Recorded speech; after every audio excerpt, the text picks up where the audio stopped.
Tell Me About It is brought to you by Don Franklin Auto of Glasgow, Extreme Health Club, and Lockshield Partners Accounting Services.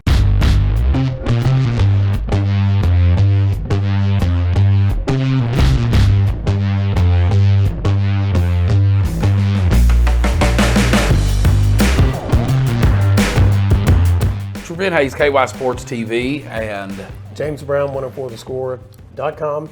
Here on Tell Me About It. This segment today is going to be Two Idiots Talk. Two Idiots Talk. I'm stealing that from a friend of mine. His name is Brandon Winiger. We discussed that one time about doing a show because we'd have idiot conversations because we didn't know what we were talking about, and that's what you and I are about to do right here. We are.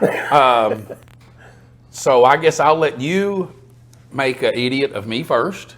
I mean, it's mutual. It's a mutual idiocy. Oh, I'm going to come back. So we'll let you go first.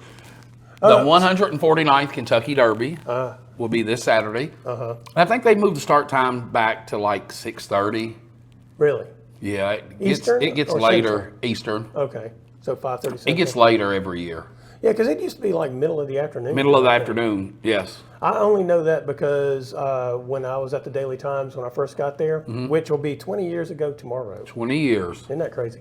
Anyway, when I first got there, the first Saturday I was there, the Kentucky Derby was run. And now, well, I guess I started on that Monday maybe. And so the Kentucky Derby was run on that first Saturday, which would have been May 1st, I guess, that year in 2003. I remember when you first started, you had a little curly hair in the back. Yeah, I remember that. Yeah, let my hair go every once in a while. So the way it was. So was it business in the front and party in the back? No, that was high school. Oh, okay. I gave up partying. But you don't have to party, but your hair could have still been partying in the back. No, I'm so ugly, my hair was running away from my face. Gotcha. So anyway, what I was getting at is this. So, we'd have like an afternoon deadline because that newspaper would be sent out Saturday night, come out Sunday morning, delivery. And so the Kentucky Derby was run at such a time that we were able to get it into that weekend's newspaper that came out on Sunday. And so it was, it was run about 3 or so in the afternoon, I think it was.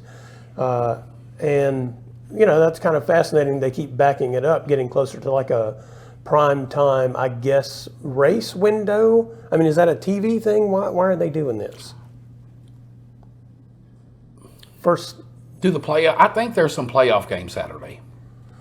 But they don't. I mean, it's the Kentucky Derby. They don't care about the NBA. Some of those bettors do. Well, okay. So then it's probably gambling related. Probably.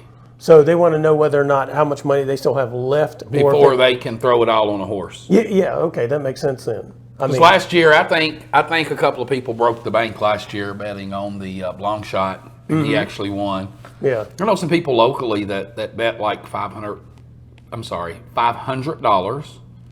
They won well over $100K. I mean, that's a good day. It's a good day. I mean, I guess if I had $500 to just give away, I would. Crazy, but see, I'm not really a gambler. You and I have discussed this, not on this show, but I'm stingy. Man. And sports gambling. It is legal in Kentucky now, right? Some portion of it. Some portion. No idea. I know a lot of people do the DraftKings and all those, but where you can bet on the players and the games, and some people make out pretty good doing that. Yeah, you like that kind of stuff though, right? Like the prop bet kind of things. No, I like doing fantasy. Oh, do you? Fantasy is what I like to do. Yeah. I play fantasy, but it's usually it's within like Commonwealth Broadcasting. We might do a fantasy league. Usually I let the computer draft, and then when we get to the end of the season, I see how we did. Gotcha. And I'd say the Knicks and the Heat play at 2:30, and the Warriors and the Lakers play at 7:30. So I'd say that they're going to do it in between those two games. Okay.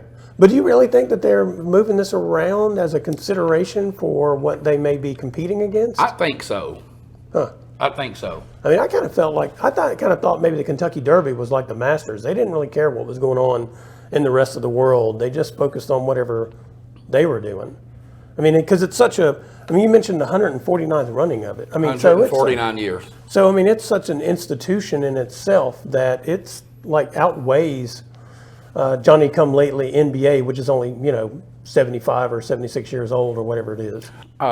So ask me some questions. Go ahead and make me look like an idiot, because I'm really anxious to make you look like an idiot. Oh, well, I mean, I think I asked all the questions. Mine are Kentucky Derby and gambling related, And because I don't know them. anything about that. So I didn't look like an idiot today. No, so what are you doing to me? I don't know, because you really know kind of a little about everything. I don't know. You do. I mean, you're a modest guy. You do. I don't.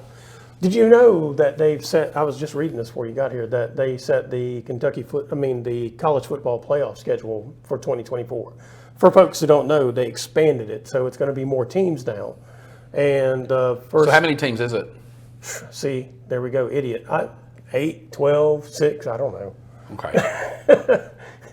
I can't remember. See, I think it was supposed to be 12, but I don't know if that's actually where they went. So do you like that format better than just the 4 teams? Well, let me put it this way.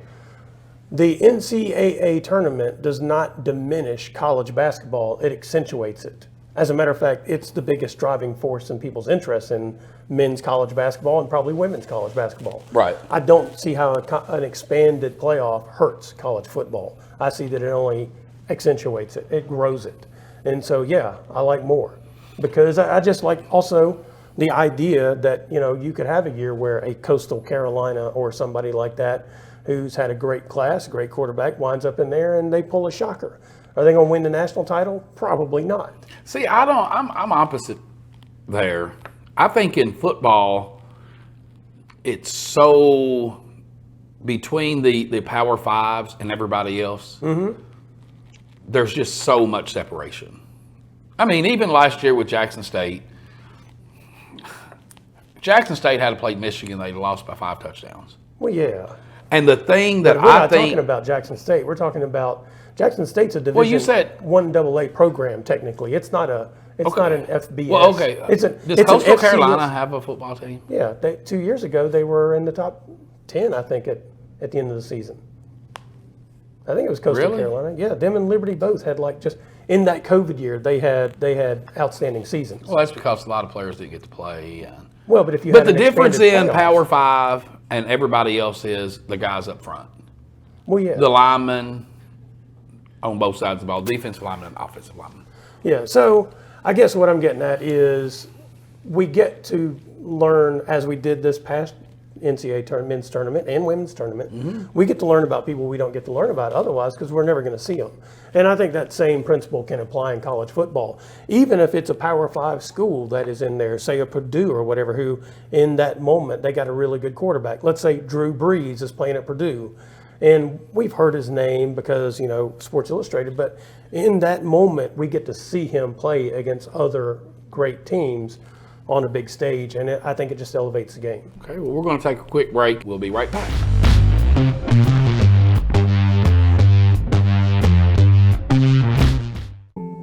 Lockshield Partners Accounting Services provides professional and trusted expertise to our clients. Our team offers individual, business, and nonprofit tax preparation services, as well as payroll, bookkeeping, and consulting year-round. Call or visit our office today so our team can work for you while you and your loved ones focus on what really matters, because together we plan.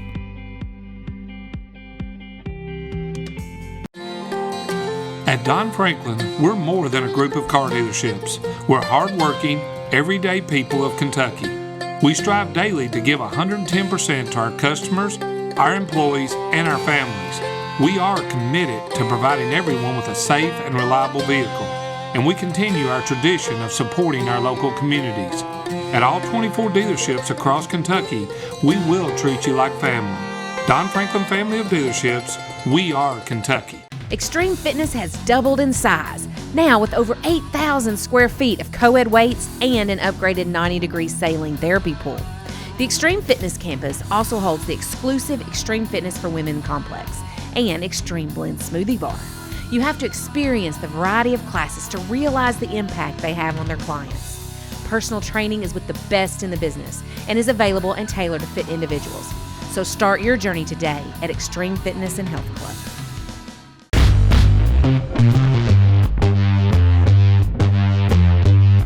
Brent Hayes, KY Sports TV, and Will Levis, University of Kentucky Wildcats. We're sitting in the green room. Oh, sorry about that, James. I had to throw a shot. We all know that I'm a... But not at me. Not at you. I took it back. I'm not a Kentucky fan. I'm not really. I'm a University of Louisville fan. Yeah, I know. And I'm a Lamar Jackson fan. I don't think anybody missed that tag on your car. No, they shouldn't. And a few years ago, I thought it was a very sad moment when everybody passed Lamar up. Heisman Trophy winner. Yeah. Everybody said he couldn't throw. Yeah. Said he wasn't a pocket passer. Said he was a running back. Mm-hmm. And he sat there and heard these other quarterbacks get called in front of him. And they captured a picture with his mom rubbing his head and just looked sad. And, I just remember all of the Kentucky fans making fun of that. Last week, Will Levis was in the same situation. Mm-hmm. However, he didn't just drop from the top. At first, he was projected to be the number one quarterback. Then it went to 2. Then it went to a top 10 pick. Mm-hmm. And he didn't even go in the first round. Yeah, back to the Lamar Jackson thing real quick, just a point I want to make. I don't understand the people's hatred for his mom. Whatever, you can evaluate the football player all you want. And some of the evaluations are accurate when it comes to Lamar. And there are things that, even to this day, like I'll watch him play a game and he'll hit a pass one time, and the next time his mechanics kind of break down and he sails the same pass over the guy's hand. So he's not perfect. He's not a precision quarterback a lot of times. He's dynamic. He's a heck of a football player. He's an elite quarterback. He is, I guess, depending on what scale you want to evaluate on. I'll put it this way. There's maybe only one quarterback, if I had a team, that I would take in front of him to have on my team. That'd be Patrick Mahomes. I don't think I'd take anybody else, because at any given moment in any game that Lamar Jackson plays in, he can destroy the other team's defense in any manner of ways. Throwing it, running it, scrambling around and staying alive. He just gives you things that not many people do. So, but the thing that always bothers me is how people kind of wear on his mom and that kind of stuff, and the relationship they have. And I don't think it's a bad thing to have a good relationship with your mother. Me neither. So, I find people who bash on that part a little bit disappointing, I suppose. And they, when he gave his Heisman speech, they made fun of his speech impediment, but they didn't know he had braces. Mm-hmm. And he's from South Florida. Look, that's his language. That dude is from the swamps of South Florida. Exactly. You ain't going to South Florida. It's sort of like going to south of New Orleans and talking to people. There's just a different language, even though it's still English. It's a different language. And, if people make fun of that stuff about things too, which bothers me. But all that is like personal attack stuff, which is the part that annoys me of when people get on Lamar Jackson. But you can't attack him as a football player. You can if you want. He sat out last year. And a lot of people said that it was because of contracts or whatever. But the kid never missed a game. No. Well, and sometimes people make business decisions that are the right decisions for themselves. That was the right decision for him. And I wanted to see him play because I enjoy watching him play. And I do believe that he had to be hurt, because he's demonstrated through the course of his career at every level that dude plays. You could tear his leg off and he still plays, which is why his teammates love him. So let's get to Will Levis. So the discipline. Hold on, back to his mom. Okay. She represented him. Yeah. She was his agent. Mm-hmm. I think this new contract he got, I think he gave her what he would have gave his agent, which was like $3.9 million. Mm-hmm. Do you think that an agent could have got him more money? I don't think the agent could have gotten him more money on the football field. I think the agent could get him more money in other areas. That's the part where I wish he did have an agent, is that the agent's job isn't just the money. The agent's job is to represent you in all areas of your business. For endorsements and things of that nature. And also to work as your PR person to some degree, to kind of deflect away from some of the stuff that you as Lamar Jackson, you get tired of answering certain questions repeatedly. That's what the agent's job is. So yeah, he should have an agent for those purposes, or at least somebody who is basically a publicist of something of that nature. I think that would cut down some of the grief he goes through in some areas. Will Levis. All right, so I was not convinced Will Levis was going anywhere in the top 15 picks. And there's two reasons for that. One was last year, he kind of demonstrated some personality traits that I thought were turnoffs in a team environment. And it looked to me like there were times when he made mistakes, but he kind of threw his team under the bus, especially the offensive line side of things. And the offensive line wasn't good, which maybe is why he wasn't as good as he was. But they weren't terrible either. Yeah, they weren't good. They weren't terrible. They're terrible in the SEC. How about that? Well, I mean, but that's the best conference in the country. That's my point. Yeah. That's sort of like saying that a quarterback at Alabama is great because he's throwing to 5 future first-round picks. Do we know that he is? I don't know. The dudes are always open. He also has the best offensive line, in the country. Best defense. In and out. Well, but my point, Georgia's still there. Well, historically speaking, year in, year out. When you are, what is it, A.J. McCarron or whatever that dude's name was, who didn't have any business being in the NFL? I mean, he got drafted in the first round, I believe it was, before it was all said and done. I mean, with a group of football players around him who were an NFL team. You and I might look like can go be Mr. Irrelevant in a draft situation like that as long as we don't get murdered by somebody hitting us. So anyway, back to Will Levis. I felt badly for him going in the second round. I wasn't convinced that he was going in the first round. I think the biggest problem is they invite all these people in and then they put a spotlight on them and they say, you guys are the greatest players possible. No, they're not. Every year in the NFL draft, somebody in the 6th round turns out to be an outstanding player. Just missed him because he didn't play at one of the Power 5 schools. So, that's the way that goes. So, the Philadelphia Eagles, I think they drafted 5 Georgia Bulldogs. Not a bad idea. I mean, that's an NFL team. It basically is. I mean, they basically now have Alabama and Georgia on their team. Right. So, let's maybe some LSU sprinkled in for good measure. So, with that being said, with Will Levis and Lamar, do you think that Brom will now bring back that quarterback that Louisville's had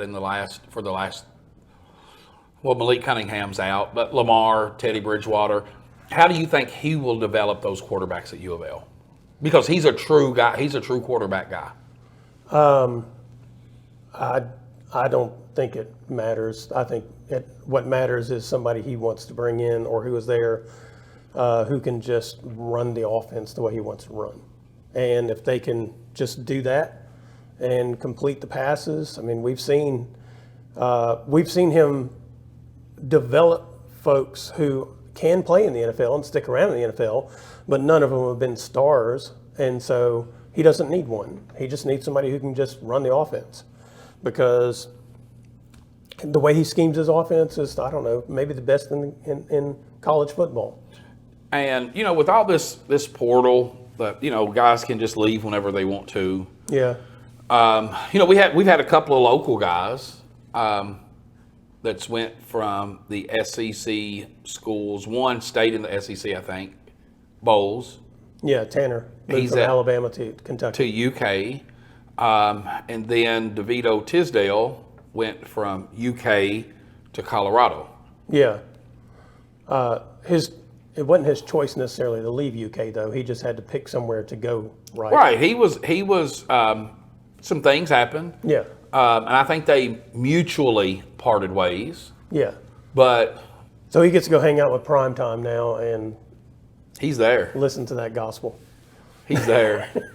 Look, man, I got nothing but respect for Deion Sanders' ability of salesmanship.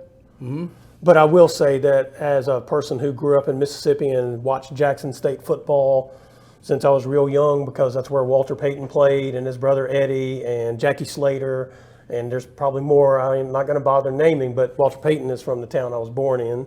Okay. So, I always had Sweetness. I always had a love, Columbia, Mississippi. I always had a love for Jackson State. And so I've always wanted to see Jackson State get back to that level it used to be. I mean, it used to be the lead dog in SWAC football, lead dog in every sport in the SWAC, basically. And so I really wanted to see that grow and maintained.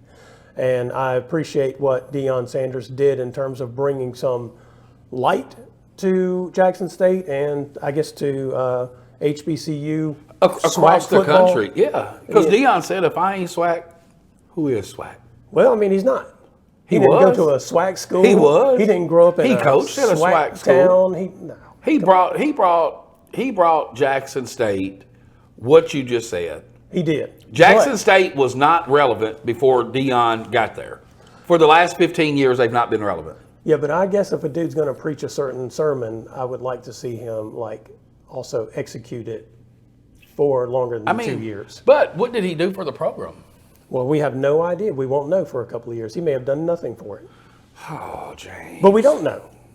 We know what he did for himself in 2 years, and we know what he did for some players in 2 years. We don't know what the long-term effect of that is. So do you not think by Deion's going to Jackson State that he improved and brought a lot of things to light to HBCUs?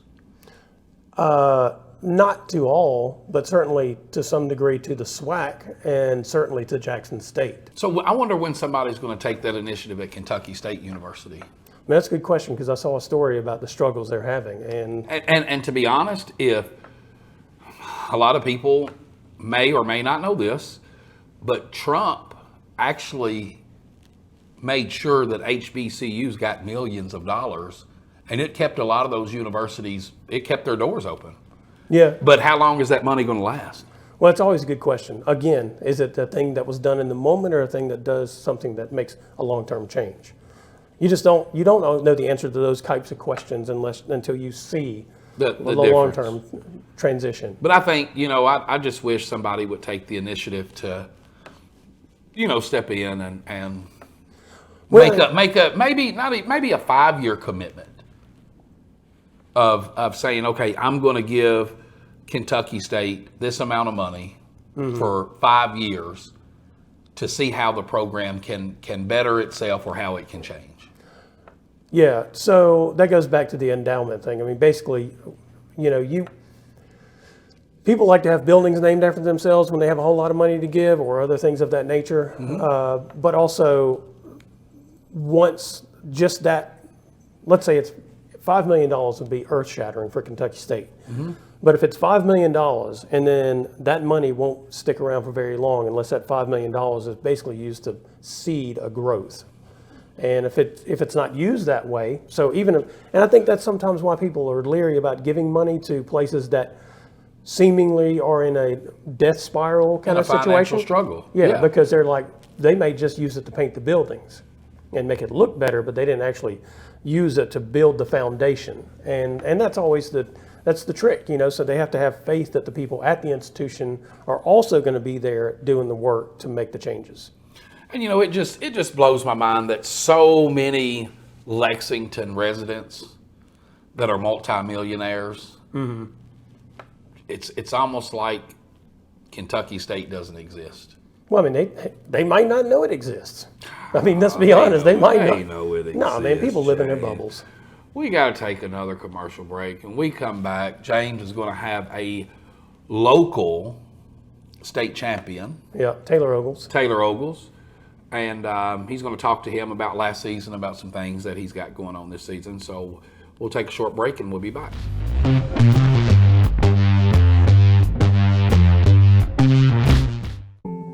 Lockshield Partners Accounting Services provides professional and trusted expertise to our clients. Our team offers individual, business, and nonprofit tax preparation services, as well as payroll, bookkeeping, and consulting year-round. Call or visit our office today so our team can work for you while you and your loved ones focus on what really matters, because together we plan.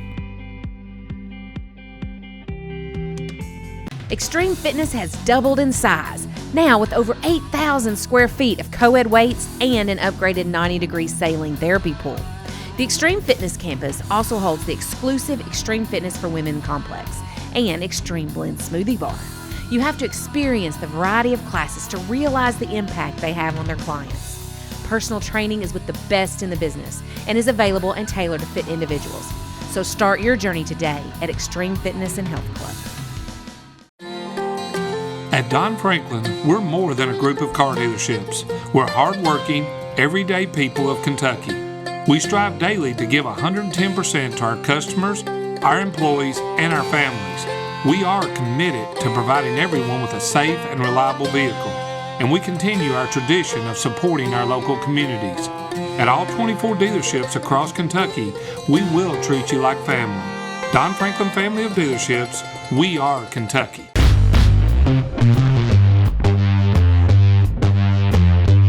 Welcome back to Tell Me About It on Glasgow EPB Channel 6, local channel. You can also catch the show on kysports.tv and on 104thescore.com. I'm James Brown. Trevent Hayes, of course, we hung out and discussed all kinds of stuff in the first couple of segments. Here in our third segment, we have Taylor Ogles. He's the defending Class 3A state champion in the high jump, Berrien County High School senior. Taylor, let's go back to last year whenever you won the state title. I think coming into the state meet last year, there was a kid from North Hardin who you guys were kind of close together, but maybe his height was a little bit ahead of yours for most of the season. When you came into that, well, and I guess you saw him in the region too, right? Mm-hmm. How did it go against him in the region? I was right there with him the whole meet. When I jump every height, I try and clear it. You know, the first try to put the pressure on everybody else, and I did that all the way up until 6'4". I jumped 6'4", I believe, on my second attempt, and I was way over on 6'6", and I almost cleared it, and I almost put the pressure on him at region, but I didn't, and he ended up winning region, and I saved it for state. So when you got to the state meet, I mean, do you talk to the people that you compete against in the high jump? So I mean, what was the conversation like with him when you guys went to the state meet? First thing I asked him when we got there, because me and him talked some, like we talked during basketball season, I asked him, I was like, you going to win it today? I was like, man, you was 1 and 2. I was like, what do you expect? And he's like, man, I don't know. He's like, we'll see. And I was like, yeah, we will. So I guess during the course of that competition, you know, you have an order that you jump in, and who was jumping first out of the two of you guys? Do you remember at the state meet? I was, because I was ranked second going into the meet. Yeah. So that means if you were cleared that height and you got it cleared, then you knew you were putting the pressure on them. Is that you mentioned that in the region, but I mean at the state meet, were nerves any part of that, or were you just? No, it was the same game plan for me. I tried to just get everything first try, and I did. And then I believe at state I hit 6'4" the first time, but then I know what I did wrong, and I cleared it the second time. Yeah. So whenever you hit the 6'6", I guess he still had to clear it. Yeah. Could you see that maybe the pressure was on him at that point? Yeah, I could. I knew if I jumped it, because I had never jumped it that season. I came really close a few times, but nobody. I mean, he didn't expect me to jump it first try, and I think he was like, "Oh crap," when I jumped it first try, because that really put the pressure on him. Yeah. Now, was he a senior last year? No, he's the same age as me. So you guys are back potentially competing against each other again this year. There's a bunch of good jumpers in our age group, the senior class. Yeah. So I think you've had a couple of meets so far this year. I mean, of course, you practice and everything. Coming into your senior season, is there a height that you feel like you want to try to get to, that you want to clear before the season's over? I'd love to say 6'8" or even 6'10", but I've got more meets to go to and a lot more practicing to do. Yeah. What is the thing that allows? I mean, like, what do you have to do to go from 6'6" to 6'8"? I mean, what are the mechanics of what you have to accomplish to get 2 more inches? I mean, your approach is a big part of it. I've had to change mine a lot because I used to just go up and jump over the middle of the bar and go straight up vertically, and I can't do that anymore. When it gets to heights like 6'6" and 6'8", you've got to use momentum to carry you over it. And that's a big part of it, unless you're just some freak athlete. Yeah. But no, I mean, you're not approach a and bad steps. athlete. Well, no, but I'm not the ones who can hurdle 6'8" or anything like that. So, I mean, you've hit that point once you get to like 6'6", 6'8", or even to get to 6'10", your athleticism gets you there, but I guess technique gets you over that Yeah, level. the approach will help you so much. And like I mean, some people start really far back and they can't jump high, and some people start really close and they can jump high. It's just a matter of the type of athlete that you are when it comes to high jump, because it's different for every single athlete that does it. What do you? So, what are some of the changes you've made in your approach? I've started probably 10 feet further back Really? and more to the right of the mat, so I can use it to, like, you want to jump to the right of the bar, kind of out in front of it, and then curl over it instead of just going straight up in the middle and going over it. Yeah. So you're really kind of you're almost taking flight Yeah, in a way. exactly. Yeah, you exactly are. So you're really trying to take off and get enough elevation and then enough momentum that you can get your Yeah. whole body to kind of just You can start glide on one over side it. and land on the other side, basically, of the bar. Yeah. Not just literally vertically, but also distance wise, I guess. Yeah, you're trying. I mean, if you watch the Olympians, it looks like they're flying because they jump from so far out. They'll glide over everything. Yeah. Do you enjoy watching people do the high jump? Oh yeah, I watch it all the time. Yeah. Do you have a favorite high jumper at this point in time?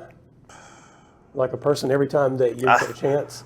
Probably Mutaz Barsham from Qatar or Tamberi from Italy. What is it about them that is appealing? They're just insane. At the 2020 Olympics, they tied it for gold, and they shared the gold medal. And they're probably the two best high jumpers in the world right now. Is it just their form that you look at and you're just that impresses you or amazes you? That and the speed they get running up, it's unreal how fast they are. Because you'll watch them, and there's a guy from Australia, and it looks like they're running sprints when they go up. But Yeah. it works for them. I mean, is that also part of what you're trying to do, is increase your speed as Yeah. you get to that bar? So, I guess one of your ambitions would be to repeat as state champion. No, absolutely, yeah. At what point in time, once last season was done, did that become the thing? I want to repeat. The day after. Is that right? Yeah. I was like, I wonder if I could just do it again. Yeah. Because I'm halfway there Yeah. to being a 2-time state champion. I don't know how many of them are out there at Barron County. I'm not. Maybe, I don't know. Maybe Metzger won twice in the 3200 or in the cross country. But Yeah. that'd been like 1980. He may have, yeah. I don't know, though. I haven't. So, I think I asked you this last year when you came on my show to talk about winning a state title, but at what point in time did you fall in love with track, or especially the high jump? That was the second meet, I think, of my junior season after the Lindsey Wilson meet.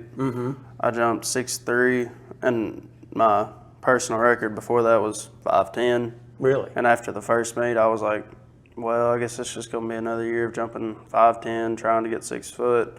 And then I jumped 6'3", and I was like, okay. I was like, I can probably be really good at this. Yeah. And the rest of my junior season, I just kept grinding it out, going there. I was there every day until the season was over. Yeah.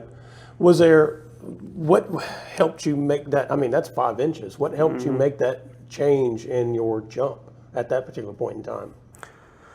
I mean, I'm not really. I got a whole lot more athletic from my sophomore to my junior year, and I could jump a lot higher. I did workouts all summer, Vertimax workouts, and I came back, and plus it was cold at the Lindsey Wilson meet. It was freezing. Yeah, it was. And then when we got back to our home meet, it was a lot warmer.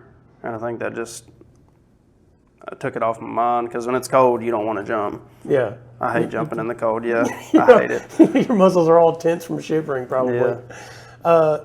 So what kind of inspiration have like Coach Beals and Coach Reed and the people around the program had on you? Just they all push me, and they know how good I can be at it. And Coach Reed, he's had me since 8th grade when I started high jump, and he knows that I work hard, and he tells me about it all the time. He's like, if you work as hard in life as you do on high jump, he said, you'll be fine. Yeah. And stuff like that. Anything else you want people to know? I'll be coming for the gold again. I'm going to try and repeat. All right, thanks, Taylor. This has been Taylor Ogles, Barron County High School senior, defending Class 3A state high jump champion on Tell Me About It. That's James Brown. We'll see you again next week.